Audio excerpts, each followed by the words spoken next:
Hi everybody, it's Gareth. This is Somewhere on Earth, and it's Tuesday the 6th of August 2024. Very warm greetings from our studio here in London. Plenty of voices from Ukraine today.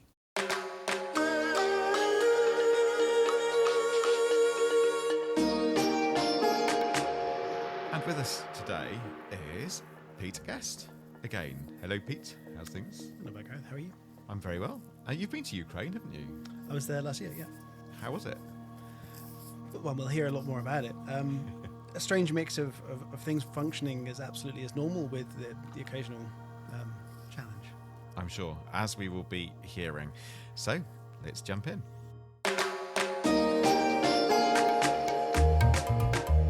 And coming up today,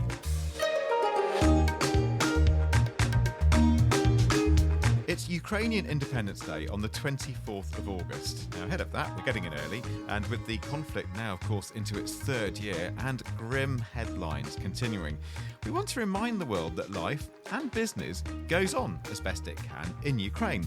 And that's why we've brought together three entrepreneurs from the country to tell us about their work. One has a platform showcasing a couple of hundred brands and companies. Another specialises in software for Macs.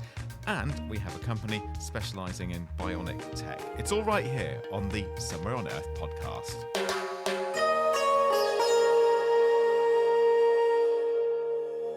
First then, let's jump in with Andrey Klen. And Andrey is co-founder of quite a few businesses, actually, including being the co-founder of Petcube and another one called O0 Design and Spend with Ukraine. And Andrey, welcome along.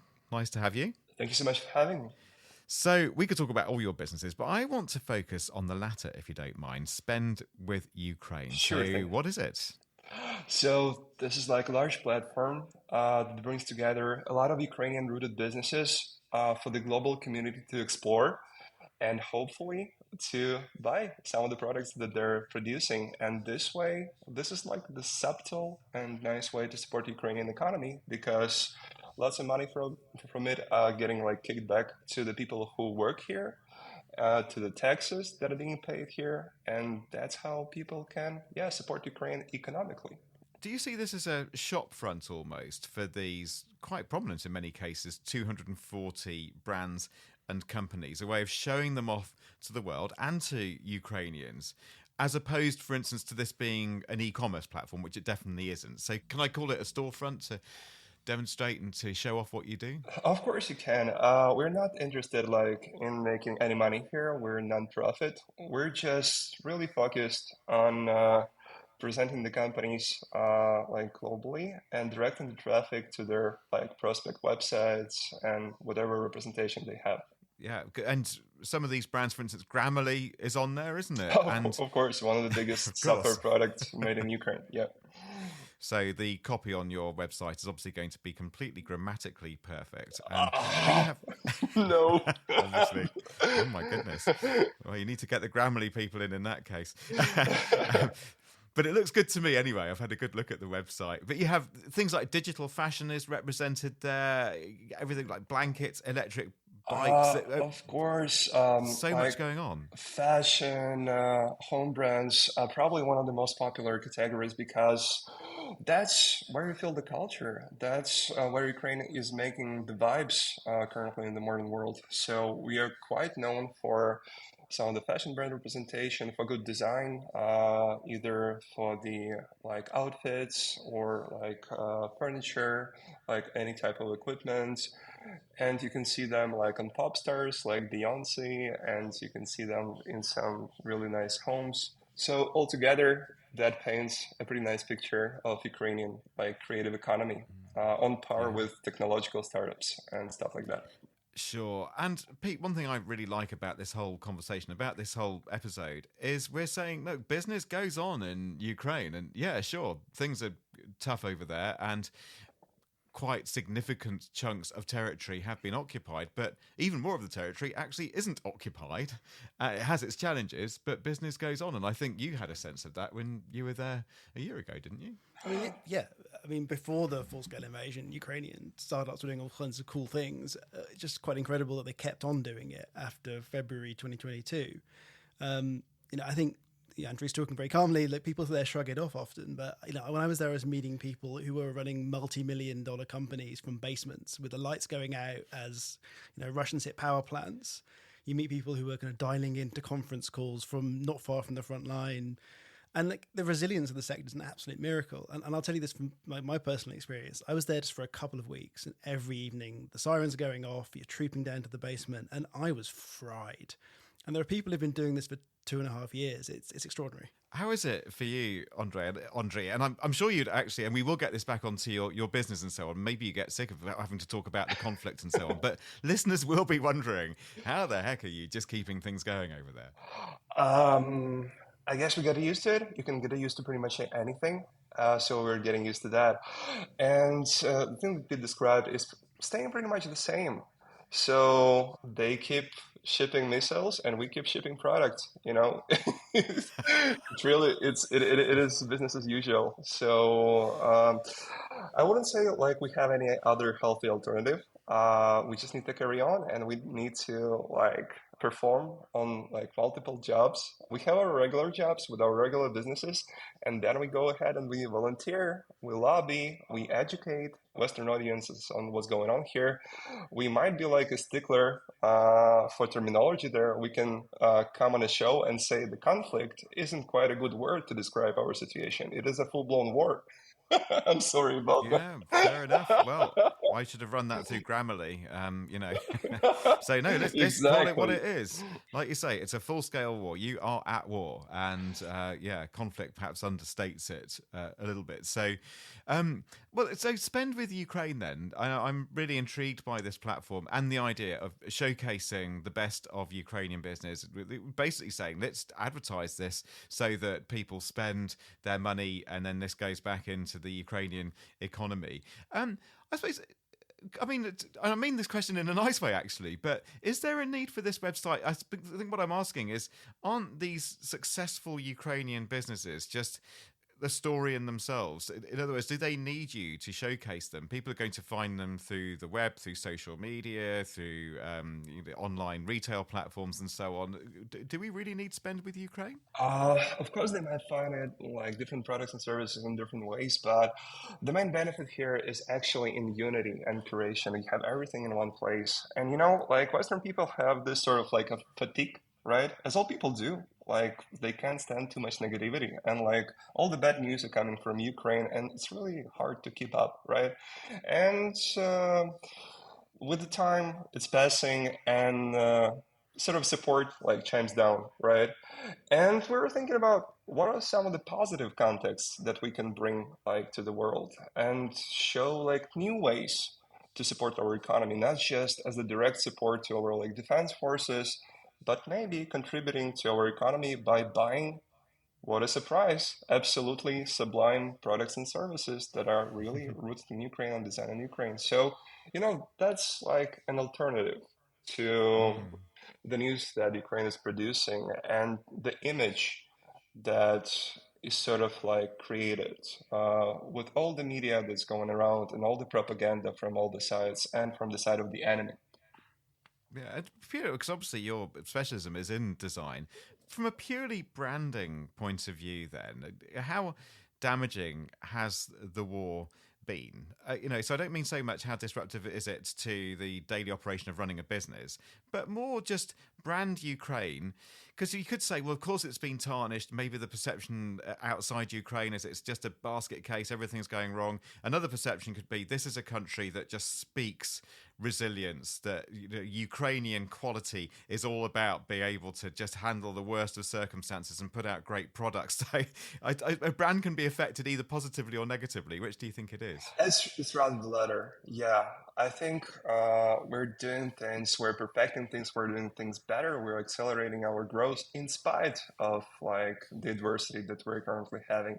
So from the people that I'm talking to and the perception that they're getting, I feel like everybody thinks that we're sort of taking our operation on the whole new level, on a different level, and it's definitely worth people's attention and people's support.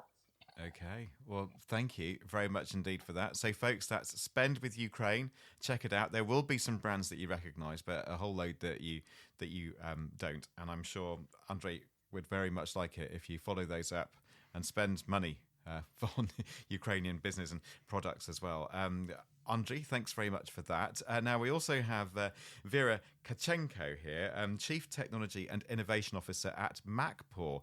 Now, in 2022, Forbes Ukraine named Vira on its list of top 25 women in IT. And MacPaw, you may well have heard, in fact, you probably use some of their products, especially, well, obviously, if you have a Mac. So MacPaw develops and distributes software for macOS and iOS. So, Vera, the tagline here is simplifying life for Mac users, isn't it? Tell me more. Yeah, hi everyone. Thank you for inviting me. Yeah, well, our main purpose is making your Mac life easier, just keeping your Mac just as good as new. And one of your products, probably the best known, certainly from my point of view, is Clean My Mac, isn't it? So tell me about that. Yeah, it's our flagship product. It's actually the product that our founder and CEO, Sasha Kosovan, created in his dorm room, like in Kyiv Polytechnic University.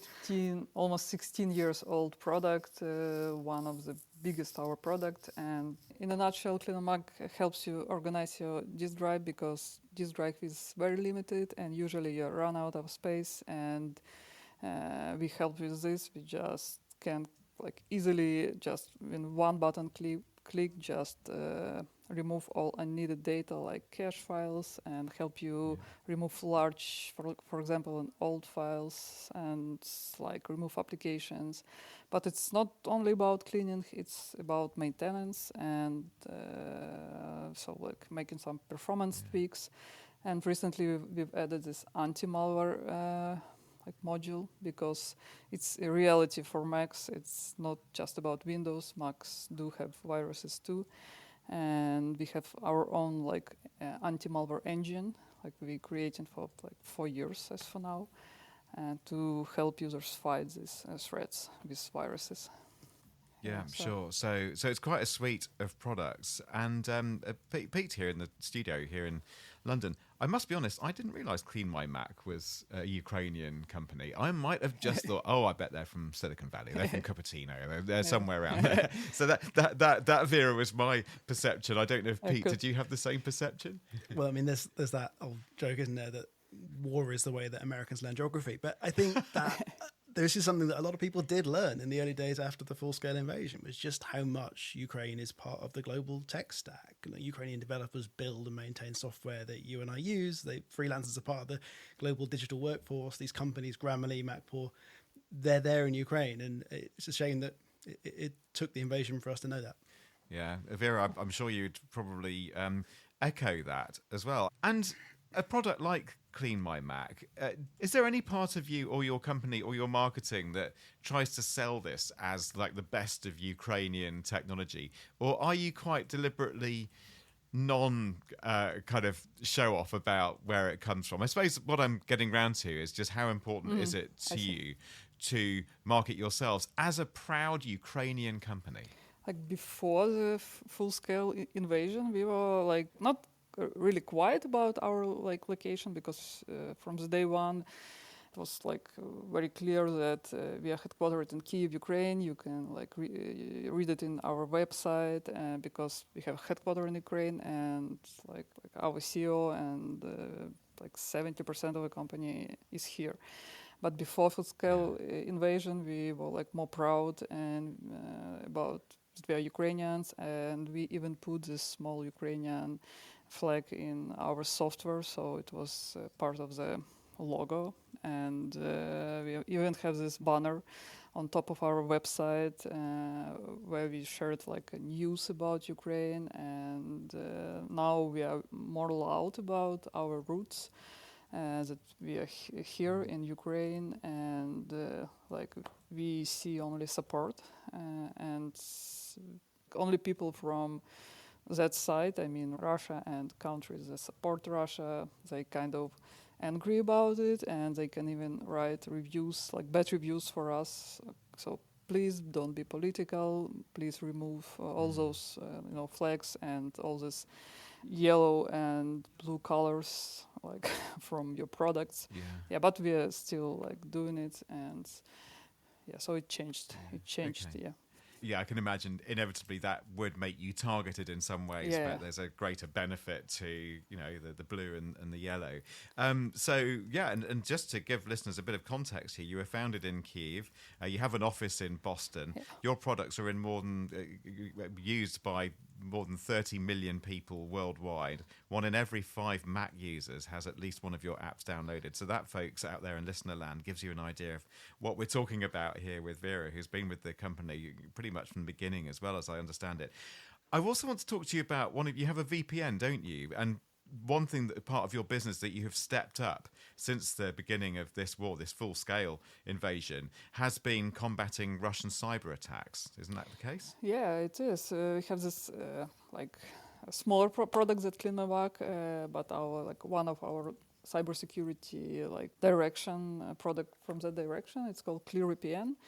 It's not only for Apple ecosystem, it's also for Android and Windows platforms, and it's VPN client. And when the war started, we saw that people from occupied territories, they don't have access to like real trustful news, and we decided to make it free for all Ukrainians. As for now, you can use this DIA, we call it DIA PitPass. It's like authorization from DIA application. It's application every Ukrainian has. It's government application. You can identify yourself as Ukrainian. So you can use this authorization and activate ClearVPN for free. And it helps Ukrainians to reach like real news. So it changed the product a lot. So it's not just like commercial product as it was before. Now it's has this additional, social mission behind this product. Yeah.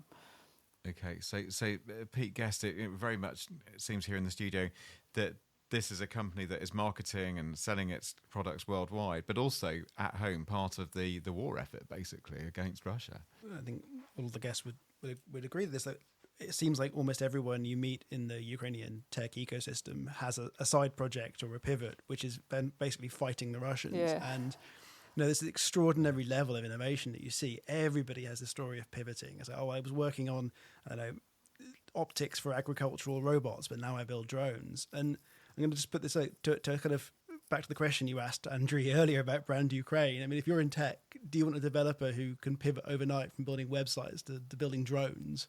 I mean, I think that's pretty strong branding, frankly. It's pretty agile, yeah. Isn't that the case, Vira? Yeah. And I heard you agreeing, Vira, with Pete's point there as well. Yeah, for sure. We even launched like a new product just because to fight Russia. It's called Spybuster, and it's a free product you can use on your Mac or iOS and to scan all your applications and to see if it has Russian origin or if we monitor network traffic and just show you user whether it connects to Russian servers. And we do some static analysis and check if it's safe to use application. And it's not just about Russia because we had requests from other countries. Let's say, do you detect some China or other countries? So we just added, this. You can add any rule and check, this government behind some application because sometimes all of us know that applications that can just steal your data, and so we help users to check and uninstall that apps. Sure, a key function.